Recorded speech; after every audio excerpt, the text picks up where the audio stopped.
The Keth Dominion had ruled the Outer Veil for 3 centuries, without interruption.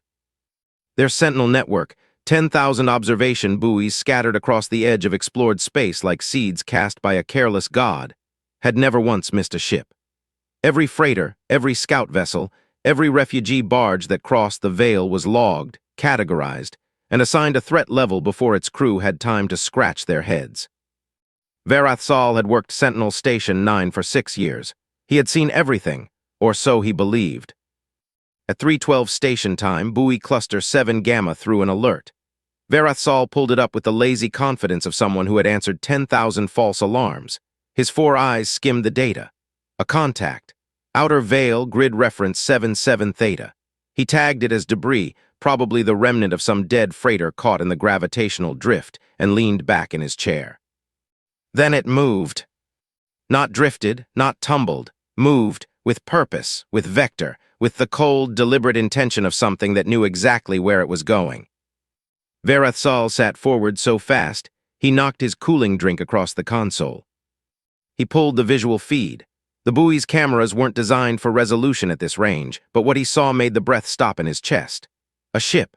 A massive ship, longer than most Keth destroyers, wider at the midsection than anything he had a classification for. Its hull was dark, not the polished dark of military vessels, but the dark of something that had earned it. Scorch marks ran along its flanks in long diagonal streaks, as if it had passed through something terrible and come out the other side unchanged.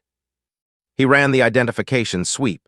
Nothing, no beacon, no registration signal, no energy bloom from FTL emergence, which was impossible because ships did not simply appear in real space. FTL travel left signatures, quantum ripples, radiation halos. You could read an FTL exit like a fingerprint. Every civilization that flew left one. This ship left nothing. It had not arrived. It had simply been there as if the universe had always contained it and the Sentinel network had only just noticed. Varathsal's hands were trembling as he pulled up the historical database and ran a cross-reference. The shape didn't match Keth military architecture. It didn't match the Vreth Collective's organic hull designs, or the angular brutalism of Torathi warcraft, or any of the 17 other spacefaring species on record. His search returned one partial match, fragmented, poorly documented, pulled from records 11 years old. Human. He stared at the word for a long moment. Then he hit the emergency channel with both hands and started screaming for his commanding officer. Because humans had been silent for 11 years, ever since the Keth Dominion had sealed their home system behind a blockade and quietly waited for them to starve, to fracture, to collapse inward like every other civilization that had refused to kneel. The galaxy had moved on. The Dominion had moved on. Most species, if they thought of humanity at all, thought of them in past tense. Whatever that ship was, it had not gotten the message. The alerts cascaded up the chain of command like fire climbing a rope. Sentinel Station, 9 to Regional Command to the High Fleet Authority, each level waking the one above it with the same frantic, disbelieving energy. By 400, Fleet Sovereign Marin Dasketha herself was standing in the war room of Keth Prime, staring at a holographic projection of the unknown vessel, her senior advisors arrayed around her like a court of very frightened gods. "It's not transmitting," said Grawl the Precise, her lead weapons theorist, a being so old and so certain of his own genius that uncertainty visibly caused him physical discomfort. "No weapons signatures, no active shielding. Whatever it is, it's sitting there doing nothing. Could be automated, could be a decoy." "Could be a trap," said someone from the back of the room. "Traps," Grawl replied with the practiced condescension of a man who had never been wrong, require bait. "This thing hasn't done anything. It's a hull with a drive signature. We have 41 warships in the 3rd Intervention Fleet sitting at Staging Point Veth. We send them. We inspect this object. If it resists, we destroy it." Marin Dasketha looked at the projection for a long time. The ship wasn't moving. It wasn't hailing. It wasn't posturing. It was simply there, sitting in the Outer Veil like it was waiting for something or for someone to make a decision they couldn't take back. She had ruled long enough to know that confidence was not the same as correctness. She looked at Grawl and saw a man describing what he wanted to be true. But 41 warships was not a gamble. 41 warships was a certainty. "Dispatch the fleet," she said. On Sentinel Station 9, Varathsal was still watching the feed from buoy cluster 7 Gamma. The ship hadn't moved. Its running lights, if that's what the faint red glow along its spine was, pulsed slowly, rhythmically, almost like breathing. He had pulled every human military record available in the archive. Most of them ended abruptly in 2189, the year of the blockade. But one file, corrupted and partially recovered by a long-dead analyst, contained a single line that someone had flagged in red and never explained. Do not engage human vessels alone. Do not engage human vessels in groups. If you see one, assume you have already lost something you haven't noticed yet. Verathsal read it 3 times. Then he looked back at the ship, sitting in the dark of the outer veil, patient as geology, waiting for a fleet that was already on its way. He turned off his console light, as if somehow the darkness might make him less visible to whatever was out there. It didn't help. He kept watching anyway. There is a particular kind of silence that falls over people who have decided to survive at any cost. It is not the silence of defeat. It is not the silence of grief, though grief lives inside it like a stone inside a fist. It is the silence of people who have looked at what was done to them, catalogued every wound, every insult, every closed door, and quietly, without announcement, without theater, decided that the accounting would come. Admiral Sira Voss had lived inside that silence for 11 years. She stood now at the command deck of the HSV Pale Ember, her hands clasped behind her back, her eyes fixed on the star field beyond the viewport. She was 53 years old, though she looked older not from weakness, but from the particular way that absolute focus carves itself into a person's face over time. Her hair was cut short and shot through with silver. Her uniform carried no medals. She had never seen the point of decorating yourself for victories you hadn't won yet. Behind her, the command deck hummed with quiet efficiency. 212 crew members distributed across 6 decks and 19 stations. An absurdly small number for a ship this size. Most warships of equivalent tonnage would carry a crew of 2,000, but the Pale Ember was not a conventional warship.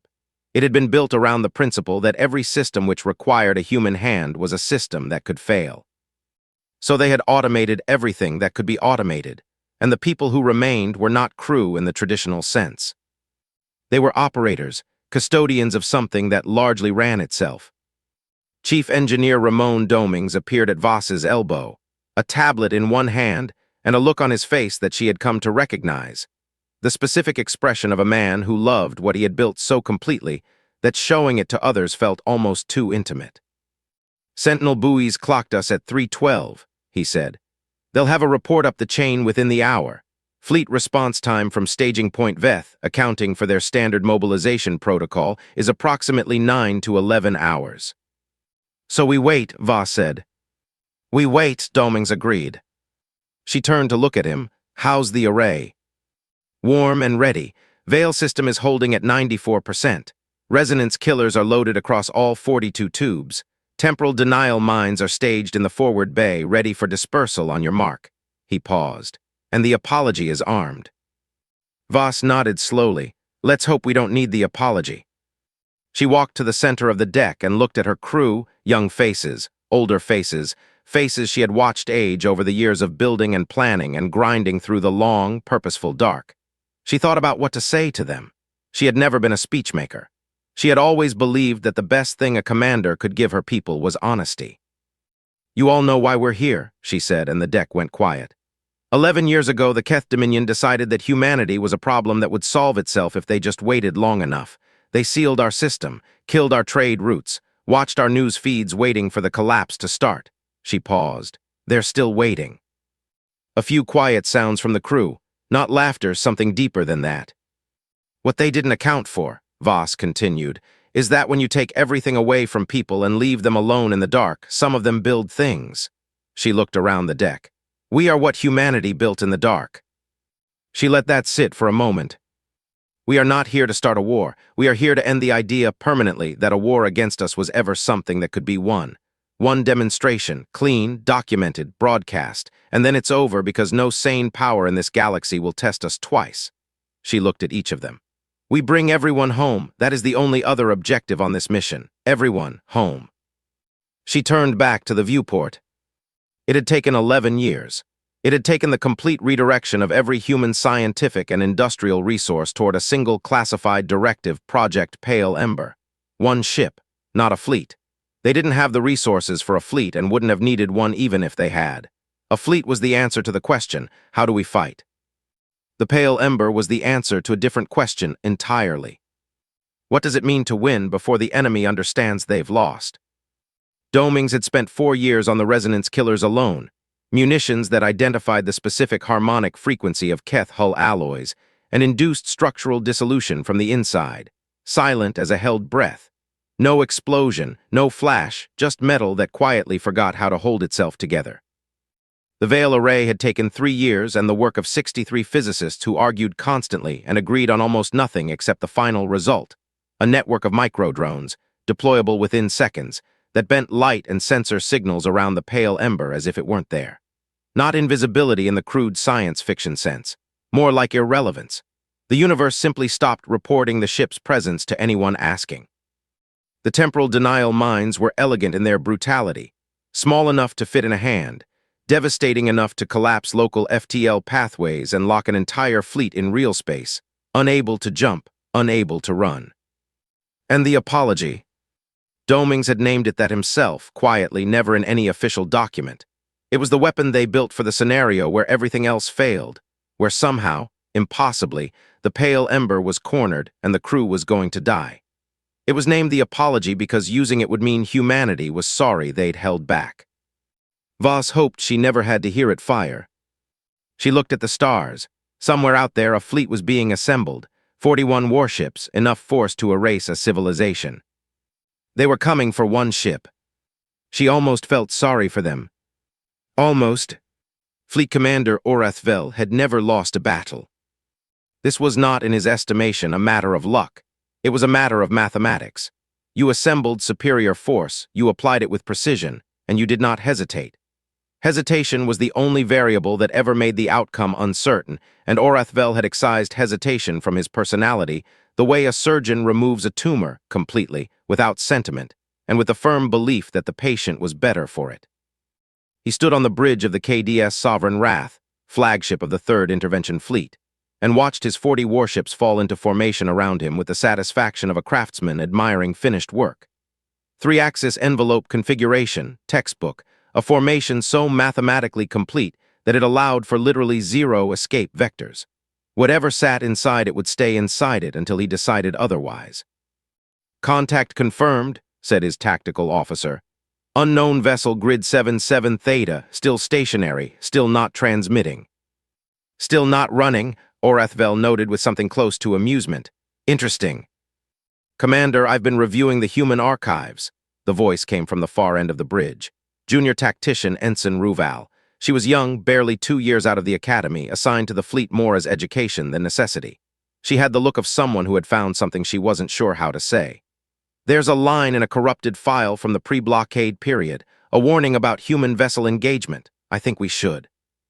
Ensign, Orathvel didn't look at her. The humans haven't left their system in 11 years. Whatever that file says, it was written about a species that no longer has a functioning space program. It is not relevant. Ruval opened her mouth. Closed it. Looked back at her screen. The fleet dropped out of FTL at minute 0, forming up in the 3-axis envelope as planned, 41 ships arranged in a sphere of overwhelming violence around a single stationary target. Orathvel watched the formation lock into place on his tactical display and felt the clean, simple pleasure of geometry working as intended. The unknown vessel sat at the center of it all. It still didn't move. It's not reacting, said the tactical officer with a note of confusion. It's processing, Orathvel said. It sees what we've done, it's calculating that there's no path out. It will either surrender or it will fire first and die quickly. He straightened his jacket. Either outcome is acceptable. Open a channel. The channel opened. Silence. Then a voice, human, female, calm in a way that was almost offensive, the calm of someone who was not afraid, which was either madness or something much worse. You have 30 minutes to reverse course. This is the only transmission we will send. There will be no negotiation after this point. There will only be after. The channel closed. Orathvel stared at the speaker grill for a long moment. Beside him, his second-in-command leaned close. Commander, one ship, they're bluffing. Obviously, Orathvel said. but his eyes stayed on the tactical display. The human vessel sat in the center of his formation like a stone at the bottom of a pond. It hadn't raised shields, hadn't charged weapons, or at least hadn't charged any weapons his sensors could read. It was just sitting there inside the tightest military envelope in the Dominion's strategic playbook, and behaving for all the world like it was the one who had surrounded them. At Ensign Ruval's station, her hands moved quickly and quietly. She pulled every human record the fleet's archive had. Most files ended in 2189, the blockade year. She had read the corrupted warning on the way here. Now she was looking for context, for anything that explained why someone had written those words in red. She found almost nothing. The humans had gone dark so completely that the archive might as well have been a wall. But she found one thing, a single analyst's note, written in the weeks after the blockade began by a Keth intelligence officer who had studied humanity for 20 years. The danger is not what they are. The danger is what they become when you give them a reason and time. Ruval looked up at her commander. He had ordered weapons hot. The 30 minutes had begun. She looked at the human ship, sitting still, saying nothing, surrounded by 41 warships, and felt something cold move through her that she couldn't name. Not fear exactly. Recognition. Like the moment before a storm when the air changes, and every living thing that can run does. She looked around at her colleagues, at the tactical screens, at Fleet Commander Orathvel, who had never lost a battle and had therefore never learned what losing felt like before it arrived. The timer on her screen read 29:41. She said nothing. She watched minute 1. Admiral Voss stood at the tactical display and watched the Keth fleet complete its formation. She said nothing for a long moment. Around her, the command deck was very quiet, not the quiet of fear, but the quiet of people who had trained for exactly this and were now watching it unfold exactly as modeled. Doming stood 2 steps to her left. He was watching the same display with an expression she had seen on him before, the expression of an engineer watching his work run for the first time. Focused, assessing, privately certain. 41 ships, said Lieutenant Yara Osai from the sensor station. 3-axis envelope, no gaps, standard Keth interdiction formation. I know, Voss said. No FTL escape vector. I know. They think they've got us. Let them, Voss said. It's the kindest thing we can give them right now. She had already transmitted the warning, 30 minutes. She meant it not as a bluff, not as theater, but because she had promised herself and her crew that she would give the enemy one real, genuine chance to choose differently. She was not a cruel woman. She did not want to be here. She wanted to be home on Earth, watching the blockade come down without firing a single weapon. That would have been the better outcome. But the fleet had not turned around. So the clock ran. Minute 2, Osai said quietly. Deploying mines on your order. Deploy, Voss said. From the Pale Ember's forward bay, 312 temporal denial mines launched in a dispersal pattern so precise it had taken a dedicated AI 7 months to calculate. They were small, dark, roughly spherical, about the size of a clenched fist. They scattered through the Keth formation like seeds in the wind, moving at velocities too low to trigger the fleet's proximity alarms, too small to read as munitions on standard sensor sweeps. They were already in position by minute 4. The Keth fleet didn't notice them until minute 7. Voss listened to the comms intercept as the first Keth ship tried to spin up its FTL drive and got nothing. Then a second. Then a cascade of confused comm traffic as 41 warships discovered, simultaneously, that they were no longer able to leave. They're sealed in, Osai confirmed. Good, Voss said. She turned to Domings, the array. Warm and ready, he said. Deploy. The Veil array launched 60 seconds later, thousands of micro-drones, each one smaller than a thumbnail, scattering outward from the Pale Ember in every direction and then going still. They linked. They calibrated. And then to every sensor system in the Keth fleet, the HSV Pale Ember ceased to exist. On the tactical display, Voss watched her own ship disappear from the sensor feed. She was still there. She could feel the deck under her feet, hear the hum of the reactor, feel the faint vibration of a ship that was very much alive and very much present. But as far as the Keth fleet was concerned, she had simply ceased to be. They're searching, Osai said, watching the fleet's sensor emissions scatter and sweep and find nothing. Active scans, passive arrays, they're running everything. Let them look, Voss said. She walked slowly to the weapons station. 42 tubes, each one loaded. Each resonance killer calibrated to the specific hull alloy signature of Keth military construction, a signature they had spent 3 years acquiring through intelligence operations that the Dominion still didn't know about. She looked at the formation on the display. 41 ships, each one full of people who had come here because their commander told them this would be easy. She thought about that. She thought about her own crew, 212. She thought about Earth, sealed behind a blockade, 11 years of silence and grinding purpose, and the kind of national willpower that only appears when a people have been pushed past the point of asking for help. She thought about how this did not bring her joy. Minute 12, Osai said softly. They're beginning to panic. Voss looked at the display one more time. She looked at 41 gray markers. She thought of the people inside them, soldiers, tacticians, engineers, people who had woken up this morning and eaten breakfast and hadn't known. Fire, she said, quietly, without theater. The resonance killers left the pale ember in silence. Chief Engineer Ramon Domings had not slept in 31 hours. This was not unusual. He had gone longer. In the final months of the pale ember's construction, there had been stretches of 60, 70 hours where sleep felt like a luxury the project couldn't afford. He had learned to exist in a state that was not quite awake and not quite anything else, a sustained, low-grade consciousness that was enough to do the work. But tonight he was awake, completely, crystallinely awake. He stood in the weapons core, a long, low-ceilinged space deep in the ship's midsection, lined with 42 launch tubes that gleamed under the blue-white operational lights. His tablet was in his hand, but he wasn't looking at it. He was listening, because the resonance killers didn't make sound when they hit. That was the entire point. But Domings had spent so long building them that he could track their work in his mind like a piece of music he had written himself. He knew the sequence.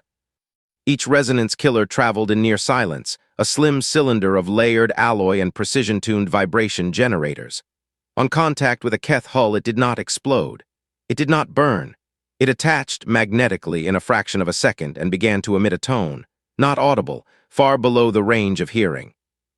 A frequency specifically matched to the resonant harmonic of the primary structural alloy used in Keth military construction. An alloy they called vethite, dense and dark, and in every conventional sense, nearly indestructible. But nearly indestructible was not the same as indestructible. Every material had a frequency at which it would begin to fail. Every structure, no matter how well built, had a resonance point where the ordered arrangement of its molecules became less certain, more agitated, more willing to let go of the precise configuration that made it a hull rather than a cloud of separated atoms. The resonance killer found that frequency and held it, steady and patient, for exactly 90 seconds. After 90 seconds, the hull didn't crack. It didn't explode. It softened. Panels that had been rigid became flexible. Joints that had been welded became gaps. The ship didn't die in fire, it died in the quiet unwinding of its own structure, compartments losing pressure in a cascade that moved faster than any damage control team could contain. Domings had tested it 600 times on captured hull samples. It worked every time.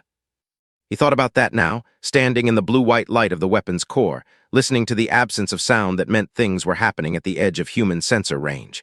He thought about the Keth engineers who had built those hulls. People who had done their jobs well, who had produced something they were proud of, without knowing that someone in the outer veil, 11 years away, a human engineer was studying their work not to admire it, but to find the precise frequency at which it would let go. He was not a violent man. He never wanted to be a weapons designer. Before the blockade, he had been working on long-range propulsion systems, mathematics of moving things efficiently and elegantly across enormous distances. Beautiful, abstract, clean work. The redirected him, as he redirected everyone. He thought of his daughter, who had been 4 years old when the blockade began and was 15 now. He thought of food rationing in the early years, when no one knew how long it would last. He thought of his mother, who hadn't survived to see this ship launch. He was not sorry for what the resonance killers were doing. He wanted to feel something more complicated about that. He had expected to, but standing here in the blue-white light, listening to the work he had spent 4 years building, he found that what he felt was simple. It was over. The people who had decided that humanity was a problem that would solve itself had discovered, at cost, that they were wrong. That was all. His tablet chimed softly. He looked down. 11 targets confirmed. Hull integrity failures cascading. No distress signals reaching beyond the formation. The temporal denial mines were absorbing comms as efficiently as they were absorbing FTL capability. He scrolled through the readouts. The data was clean. The systems were performing exactly as designed. He thought about the apology, the weapon they hadn't used, still armed and waiting in its sealed compartment at the pale ember's core. He thought about the fact that they hadn't needed it, that the 42 tubes and the 312 mines and the Veil array had been sufficient, more than sufficient, because they had been designed by people who were not willing to leave anything to chance. He set the tablet down and listened to the silence. Above him, through 6 decks of engineered hull, Admiral Voss was standing at the tactical display watching green markers turn gray. He thought about the moment when this would be over, when the pale ember would turn toward home, when the blockade would come down, not because the Dominion had become kind, but because they had become afraid, which was a more reliable motivator. He thought about his daughter. He picked up his tablet and went back to work. Ensign Ruval had always been good at math. It was why she had been accepted to the Keth Military Academy, why she had placed in the top 4% of her graduating class, why she had been assigned to the 3rd Intervention Fleet despite her age and rank. Numbers made sense to her in a way that the rest of existence sometimes didn't. Numbers were honest. They told you what was true even when you didn't want to hear it. She was doing math now. Minute 9, the pale ember disappeared from sensors. Every sweep, every scan, every passive array the fleet was running came back with nothing. One moment the human ship was there, sitting in the center of the formation. The next moment it was not. No explosion, no energy signature of a jump, nothing, just absence clean and total. Fleet Commander Orathvel had not panicked. She had to give him that. He had cycled through disbelief, recalibration, assumption of sensor malfunction, and backup sensor activation with the practiced efficiency of a man who trusted his own systems completely. The backup sensors also found nothing. Minute 11, the first gray marker appeared on Ruval's tactical display. KDS Areth's Lance, a destroyer-class vessel positioned on the formation's lower south axis. She watched its status indicator flicker from green to amber to gray in the span of about 40 seconds. No explosion, no distress signal, no combat report. Just gray. She stared at it. Tactical report on Areth's Lance, Orathvel ordered. No comms response, Commander. Sensor reading suggests, the tactical officer paused. Suggests hull integrity failure across multiple compartments, simultaneously. Silence on the bridge. Minute 13, 3 more gray markers, all on the formation's lower hemisphere. KDS Verath's Claw, KDS Iron Patience, KDS 7th Mandate. Ruval's hands were moving before she had consciously decided to move them. She pulled the sensor data from Areth's Lance in the last 30 seconds before its signal died. She ran it through the analysis suite, looking for weapon signatures, for energy discharge, for anything that explained what had killed 4 ships without a sound. The analysis came back negative. No weapon signatures, no energy discharge, no impact events. The ships had failed, structurally, from the inside. Minute 15, 6 markers gray in the span of 90 seconds. Orathvel was issuing orders now: evasive formation, active countermeasures, emergency FTL spin-up on all vessels. And the bridge was loud with the controlled chaos of people trying to respond to something they couldn't see, couldn't locate, and couldn't stop. FTL is not responding, reported the navigation officer. Fleet-wide, nothing is jumping. Orathvel turned to look at him. Clarify. Every ship in the fleet is reporting failed FTL initiation. Drive systems are functional, but we're getting no spatial response. It's as if the jump pathways have been... He stopped, searched for a word. Closed. Ruval looked at the display. 8 gray markers now. She understood with a sudden and total clarity what was happening. Not the specifics, not the residence killing, temporal denial minds, not the veil array. She didn't have technical vocabulary for mechanisms, but she understood the shape of it. The minds had sealed them in before the battle began. The ship had vanished before firing a single visible shot. The fleet was dying without knowing where the killing was coming from. This had not been a battle implied two sides trying to each other. What this had always been frustration. The human ship had never been in danger. They had sealed the fleet in, made themselves invisible, and then quietly, methodically, with the patience of people who had been planning this for 11 years, begun the process of deletion. Minute 17, 14 gray markers. Orathvel was no longer giving orders. He was standing in the center of his bridge, watching his fleet die in silence, and the expression on his face was something Ruval had never seen on him before. She almost didn't recognize it because it didn't belong there. It was bewilderment, pure, bottomless bewilderment. "Where are they?" he said to no one in particular. "Where are they?" Minute 19, 23 gray markers, more than half the fleet. Ruval closed her eyes. She thought of the corrupted file. Assume you have already lost something you haven't noticed yet. She thought of the analyst's note. The danger is what they become when you give them a reason and time. She opened her eyes. She opened the broadband channel. All frequencies, all translation matrices. The emergency universal band that every spacefaring species had agreed to honor, because there were moments when the only thing between you and oblivion was the ability to say 2 words across a language gap. Her voice was steady. She was surprised by that. "We yield," she said in Keth, and then again in the best approximation of human English her translator could manage. "We yield, please, we yield."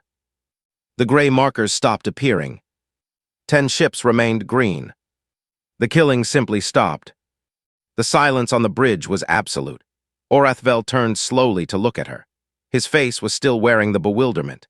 Behind it, underneath it, she could see something beginning to form, the first early shape of understanding, the recognition that the universe he had operated in for his entire career was not the universe he was currently standing in.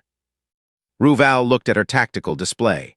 10 green markers, 31 gray ones, and somewhere in the space around them, unseen, undetected, unharmed, a human ship that had surrounded itself with the bodies of their fleet and then simply waited for someone to say the word. She wondered how long they had been prepared to wait. She suspected it was longer than she wanted to know. At minute 24, the HSV Pale Ember reappeared. Not from a direction, not from a distance. From exactly the same point in space it had occupied at minute 1, before the veil array had rendered it invisible. It had never moved. It had been there the entire time, present, undetectable, unhurried, waiting for the accounting to complete. Ensign Ruval watched its sensor signature bloom back into existence on her display and felt something that she would later, in quiet moments, struggle to describe accurately. Not awe exactly.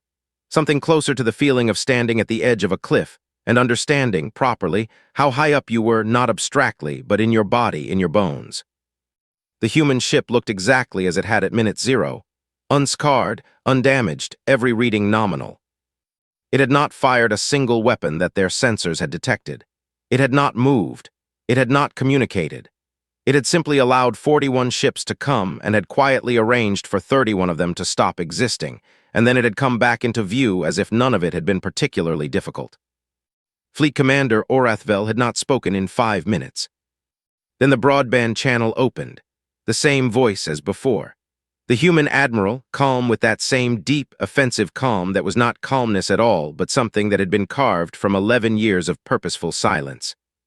She did not speak to the surviving fleet. She spoke to everyone else. "My name is Admiral Sira Voss, commanding officer of the HSV Pale Ember United Human Navy. This transmission is addressed to all sovereign and affiliated states of the known galaxy, to neutral powers, to allied systems, to every civilization that has watched what the Keth Dominion does to those who refuse submission." A pause, short, deliberate. What happened in the outer veil today is documented. Sensor logs, tactical records. Every second of every minute from the moment the 3rd Intervention Fleet dropped out of FTL to the moment the last ship ceased responding. We are transmitting these records in full on all channels, not as a threat, as a fact. On Ruval's display, the data packet was already moving, a compressed burst transmission, riding the broadband signal out to every receiver in range, propagating across relay networks at the speed of light, unstoppable now, already beyond any possibility of suppression. Humanity did not want this. We did not ask to be blockaded. We did not ask to be isolated. We did not ask to spend 11 years in the dark building something the galaxy would regret requiring us to build. Another pause. We are asking now. We are asking once. The blockade around our system will be lifted. Our trade routes will be restored. Our sovereignty will be recognized and respected. This is not a demand made from anger. It is a condition stated plainly, in the aftermath of a demonstration that we hope will not need to be repeated. The transmission continued for exactly 11 more seconds. We are returning home. We will be there when you decide. Choose carefully who you stand with next. The channel closed. On Keth Prime, Fleet Sovereign Marin Dosketha received the transmission in the war room where she had dispatched the 3rd Intervention Fleet 14 hours earlier. She watched the sensor logs in their entirety, all 23 minutes of them. She watched 41 ships become 10. She watched a vessel disappear and reappear without explanation. She watched 31 gray markers and tried to hold in her mind that each one was a ship, and each ship was people, and those people had been fine this morning. She watched it all without expression. When it was over, her communications director leaned forward. Fleet Sovereign, the neutral systems are burning up the relay networks. 47 separate governments have opened emergency diplomatic channels in the last 10 minutes. 3 of them specifically mention the human transmission. Several are asking if we intend to respond militarily. Marin Dosketha looked at the now blank display where the sensor logs had played. No, she said. Fleet Sovereign, we are not responding militarily. She stood. Get me the diplomatic archive. I want a list of every treaty we have with border systems and every outstanding human grievance going back to the start of the blockade. I want it on my desk in 1 hour. She paused. And find out what else humanity has, ships, weapons, installations, find out what we don't know. Her intelligence chief, who had been standing quietly at the back of the room, said, We're already looking. He stopped. It's taking time. They kept secrets very well. Of course they did, Marin said. She walked to the door, stopped. The postscript to their diplomatic communiqué, the line that says they have 14 more. Yes, Fleet Sovereign. She was quiet for a moment. Verify it. She walked out. Behind her, the war room began the particular, frantic work of a power that had just discovered the shape of the world had changed while they weren't watching. Meanwhile, in the outer veil, Ruval sat at her station aboard one of the 10 surviving ships and looked at the space where the sensor logs had played. She thought about the corrupted warning she had found and not been allowed to share. She thought about 31 gray markers. She pulled out her personal log and opened a new entry. She sat for a long time, trying to decide what to write. Finally, she typed a single line. They were ready before we arrived. I don't think they were ever not ready. She closed the log.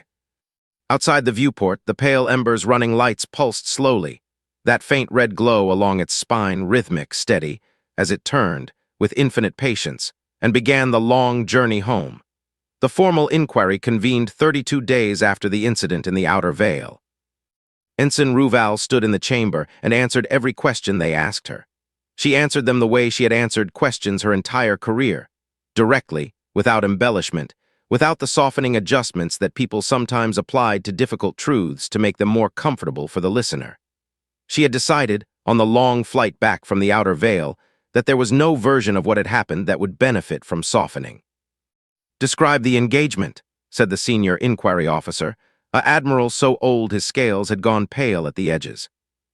Ruval considered the word engagement for a moment. That's not the right word for what happened. The old admiral looked at her. Explain. An engagement implies 2 parties in contest, 2 sides attempting to overcome each other. What happened in the outer veil was not that. She kept her voice steady. We arrived. We formed our envelope. We believed we had trapped them. We had not. They had sealed us into real space before we could respond. They made themselves invisible before we could fire, and then they destroyed 31 ships without to any sensor we possess, using a weapon we can identify or detect. She paused. We were not engaged. We were processed. The chamber was very quiet. What were the humans like? Asked a junior member of the panel, and Ruval could tell from her tone that she was asking something personal, something beyond the tactical record. How did they feel? Their tactics, their approach, what did it feel like being on the other side of it?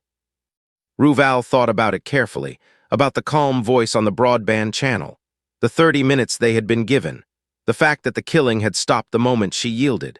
The precision of it, not angry, not vengeful, not anything that had a recognizable emotional signature. They didn't feel like anything, she said finally. That's the most accurate answer I can give. They made sure we never understood what they were until it was already over. There was no fear in it, no rage, no cruelty. It was just work. They came to demonstrate something, and they demonstrated it, and then they stopped. When I yielded, they stopped immediately. They had already been ready to stop before I said anything. They were never going to kill all of us. She looked at the inquiry panel. They wanted witnesses. They needed 10 ships to go home and tell this story. The old admiral was silent for a long moment. You believe the yield was anticipated. I believe every variable in that engagement was anticipated, including us. She looked down at her hands. I think they knew exactly what Fleet Commander Orathvel would decide. I think they knew how long it would take. I think the 30-minute warning was not optimism. It was an accurate prediction of exactly how long our command would take to dismiss it. She looked up. They knew us better than we knew them. That is what 11 years of enforced isolation does to a people. It doesn't destroy intelligence, it focuses it. She was excused shortly after. She walked out of the inquiry chamber and into the long corridor beyond it, and stood for a moment in the quiet. Somewhere out there, the Keth Dominion was lifting a blockade. Diplomatic negotiations with humanity had opened within 72 hours of the Pale Ember's transmission. Quietly, quickly, through back channels that kept the public face of the Dominion intact, while the substance of its policy reversed completely. She thought about that, about how fast the change had come once the calculation shifted. On Keth Prime, in her private office rather than the war room this time, Fleet Sovereign Marin Dasketha held a thin document in her hands. It was the diplomatic communique from the human government, transmitted through 17 relay stations from an address that didn't exist in any registry. Polite, formal, precise.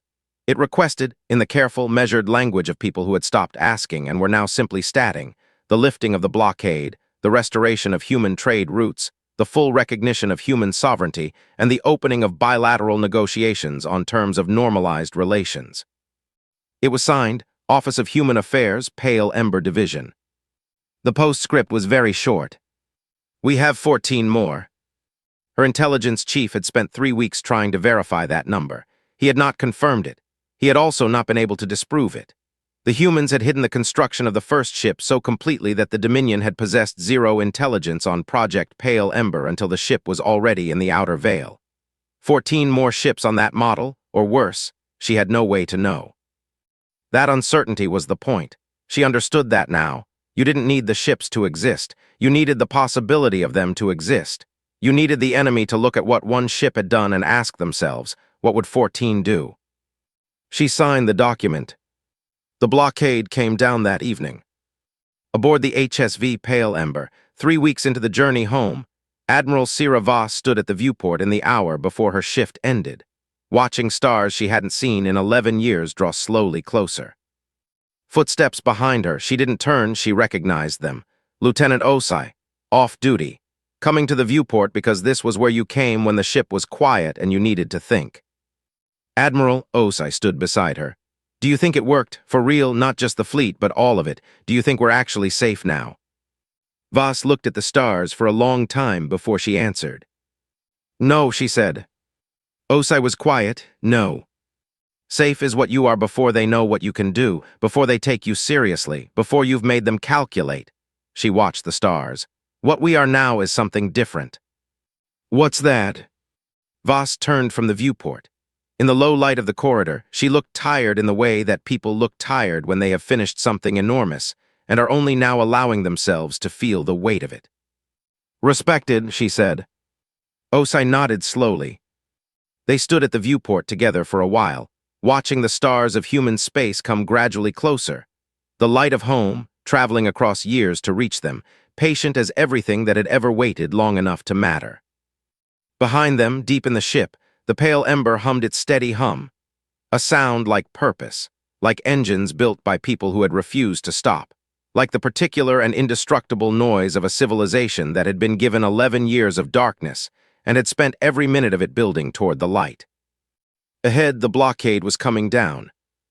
Ahead, the galaxy was recalculating. Ahead, Earth was waiting. The ship flew on. And